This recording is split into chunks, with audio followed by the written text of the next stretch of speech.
Hello बच्चों, स्वागत है आपको अपने चैनल बोर्ड मैथमेटिक्स पर। जैसे कि बच्चों आपको बताया था क्लास 12 के बच्चों के लिए बहुत ही शानदार बैच चल रहा है, जिस बैच का नाम है जीरो टू हीरो बैच। बच्चों इस बैच के तहत मैं आपको क्लास 12 के बच्चों के लिए धीरे धीरे आपकी गणित को 12th की जो मैथ है एनसीईआरटी की उसको धीरे धीरे करा रहे हैं। तो बच्चों जिसमें हमारे हम पहुंच चुके हैं अब आपके चैप्टर डिटर्मिनेंट्स यानी साढ़े वाला चैप्टर आपका चल रहा है। जिस साढ़े वाले चैप्टर में बच्चों आपकी एक्सरसाइज 4.2 चल रही है, जिसका आज एक्सरसाइज 4.1 तक हम कंप्लीट कर चुके हैं। एक्सरसाइज 4.2 आपकी चलेगी, तो जिसका आज पहला क्वेश्चन हम बच्चों करने वाले हैं। तो चलिए बच्चों आगे सेशन को शानदार तरीके से शुरुआत करते हैं। चैनल को शुरू करने से पहले जो बच्चे चैनल पर नए हो तो प्लीज अपने दोस्तों में ज्यादा से ज्यादा बताइए, जिससे वो भी इस पर पढ़ा हुआ। प्लीज चैनल को जरूर, जो बच्चे नए हैं चैनल को जरूर सब्सक्राइब करें, वीडियो लाइक करें, कमेंट करें, शेयर करें।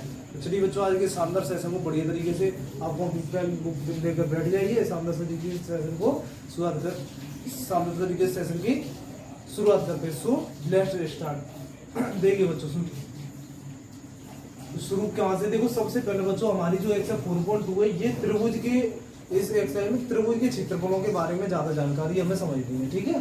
तो त्रिभुज का क्षेत्रफल, सबसे पहले त्रिभुज का क्षेत्रफल का फॉर्मूला होता है, ये मैं सबसे पहले याद रख दे रहा हूँ। त्रिभुज का क्षेत्रफल का फॉर्मूला क्या है? त्रिभुज का क्षेत्रफल 1/2 सारडिक का चिन्ह, इस तरीके से दो लाइनें खींच दी जाएंगी, सारडिक का चिन्ह, फिर अवयव x1 x2 x3 y1 y2 y3 1 1 1। अब हमें पहला नंबर इसी देखो, ये त्रिभुज का क्षेत्रफल, ये 9th स्टैंडर्ड में बच्चे सीख जाते हैं। तो त्रिभुज का क्षेत्रफल आप जानते होंगे बच्चों, ये त्रिभुज के क्षेत्रफल का फॉर्मूला है, ठीक है। तो पहला नंबर क्वेश्चन है हमें कि निम्न दिए गए शीर्ष बिंदुओं वाले त्रिभुज का क्षेत्रफल ज्ञात कीजिए।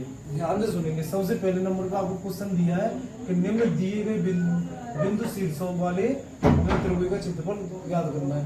तो क्या दे रखा है? सबसे पहले बच्चों पहले नंबर का पहला क्वेश्चन, पहले नंबर का पहला क्वेश्चन, जिसमें दे रखा है आपके 3 शीर्ष है। कोई त्रिभुज है, कोई क्या है, कोई त्रिभुज है जिसके 3 शीर्ष है, एक यहाँ और एक यहाँ। तीनों शीर्ष अलग अलग दिए। देखो बच्चों, एक 1 0, दूसरा 6 0, ऐसे तीसरा 4 3, ठीक है।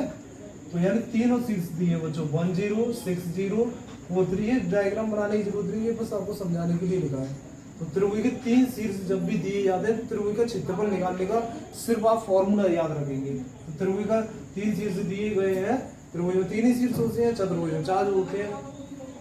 त्रिभुज का क्षेत्रफल निकालने का फॉर्मूला ये होता है बच्चों। सबसे पहले आप सारणी का चिन्ह बना दोगे, ये सारणी का चिन्ह बना दिया। देखो त्रिभुज का क्षेत्रफल क्या फॉर्मूला है? सबसे पहले 1/2, सबसे पहले क्या है? 1/2, ठीक है। यहाँ देख सकते हो आप त्रिभुज के क्षेत्रफल का सबसे पहले 1/2, फिर लिखा है बच्चों x1 x2 x3।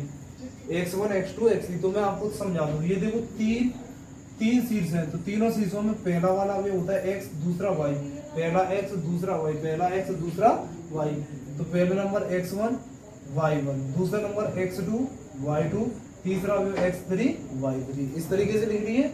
अब लिखने के बाद ठीक है 4x4, कुछ बच्चे कहेंगे सर 4 भी आ सकता है, नहीं बेटा, क्योंकि त्रिभुज में शीर्ष ही 3 है।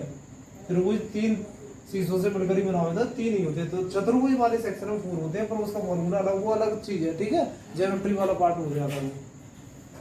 तो अब समझेंगे त्रिभुज का क्षेत्रफल। तो त्रिभुज के क्षेत्रफल का फॉर्मूला क्या है? सबसे पहले x1 x2 x3। तो सबसे पहले x1 की जगह 1 क्या लिखना है? एक सीरीज में x की वैल्यू x1 x2 x3, यानी x1 x2 x3 कितनी है? 164, ठीक है। अब दूसरा नंबर है बच्चों आपको y1 y2 y3। तो y1 की जगह 0 0 3 इतना किया। अब लास्ट में 1 1 1, तो लास्ट में 1 1 1, ठीक है। इतने की बात समझ में आई। अब क्या करेंगे? 1/2। अब फॉर्मूला क्या हमारा? सबसे पहले नंबर पर x1, सबसे पहले नंबर पर आपको समझाने के लिए चलो थोड़ा सा बना भी देते हैं।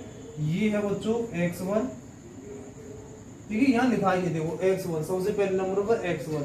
तो x1 की जगह क्या है? x1 की जगह 1, तो यहाँ लिखा हमने 1, फिर ब्रैकेट, तो ब्रैकेट लगा दीजिए। फिर y2 देखेंगे, y2 की जगह कितना है? y2 की जगह 0 0, फिर माइनस, ठीक है। फिर y3 की जगह 3, फिर प्लस का चिन्ह प्लस लगाया। x2 x2 की जगह बच्चों 6, x2 की जगह 6, फिर ब्रैकेट लगाया y3 की जगह 3, फिर लिखा है y1 की जगह 0, यानी पूरा फॉर्मूला आपको यूज करके लिखते जाना है। फिर आपका x3 की जगह 4, ठीक है, y1 की जगह 0, y2 की जगह 0, तो y1 0 y2 0, इतना कर लिया, y1 0 y2 0, और 1/2 0 0, ठीक है। तो 0 0 के बाद 1, 3 में से 0 घटाएंगे 3 ही रहेगा माइनस का, प्लस 6, 3 में से 0 घटाएंगे 3 रहेगा, 4, 0 से 0 0 ही रहेगा, 1/2 -3,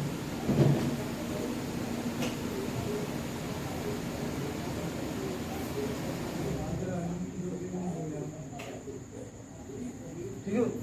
1/2 बच्चों 3 बन जा 3, 3 एकम 3, -3, 6 का 3 मल्टीप्लाई करोगे 6 3 18, और 4 का 0 में करोगे तो ये तो 0 ही हो जाएगा आपको, ठीक है। तो यहाँ 18 में से 3 घटाओ, 18 में से 3 घटाओ तो 15 बचे, और बीच में बच्चों गुणा का चिन्ह, तो 15 एकम 15/2, 15 एकम 15/2, ये वर्ग इकाई, 15/2 वर्ग इकाई, तो ये बच्चों आपका आंसर हुआ, ठीक है बच्चों। तो इसी तरीके से छोटी छोटी क्लासेस आपके लिए कराते रहेंगे, इसी तरह आपको मैथ भी पूरा कंप्लीट कराया जाएगा। तो उम्मीद करते हैं बच्चों क्लास आपको अच्छी लगी होगी, सेशन अच्छा लगा होगा। अगर सेशन अच्छा लगता है तो प्लीज़ ज़्यादा से ज़्यादा दोस्तों को इसमें शेयर कीजिए, जिससे वो भी क्लास का फायदा बेनिफिट उठा पाए, ठीक है बच्चों। फाइनेंशियल प्रॉब्लम की वजह से जो बच्चे नहीं पढ़ पा रहे हैं उनके लिए यहाँ बैच बहुत ही मस्ट है, बहुत ही बेनिफिट देने वाला है, ठीक है। तो चलिए आगे सेशन को हम यहीं पर समाप्त करते हैं।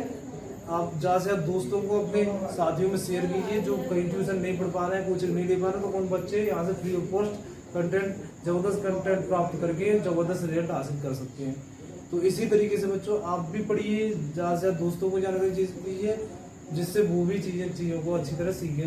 क्लास लीजिए, नोट डाउन कीजिए, फिर रिवीजन करते रहिए। कोई भी क्वेरी समस्या हो, आपकी कोई भी दिक्कत हो तो उसे आप कमेंट बॉक्स में कमेंट करके बताइए, जिससे चीज़ों को समझ सकें, ठीक है। तो जो आज के सेशन को यहीं रोकते हैं, और भी अगर कोई दिक्कत हो तो बताना, सेशन को यहीं रोकते हैं। अगर वीडियो अच्छी लगती है तो प्लीज़ चैनल को जरूर सब्सक्राइब करें, वीडियो लाइक करें, कमेंट करें, शेयर करें। धन्यवाद।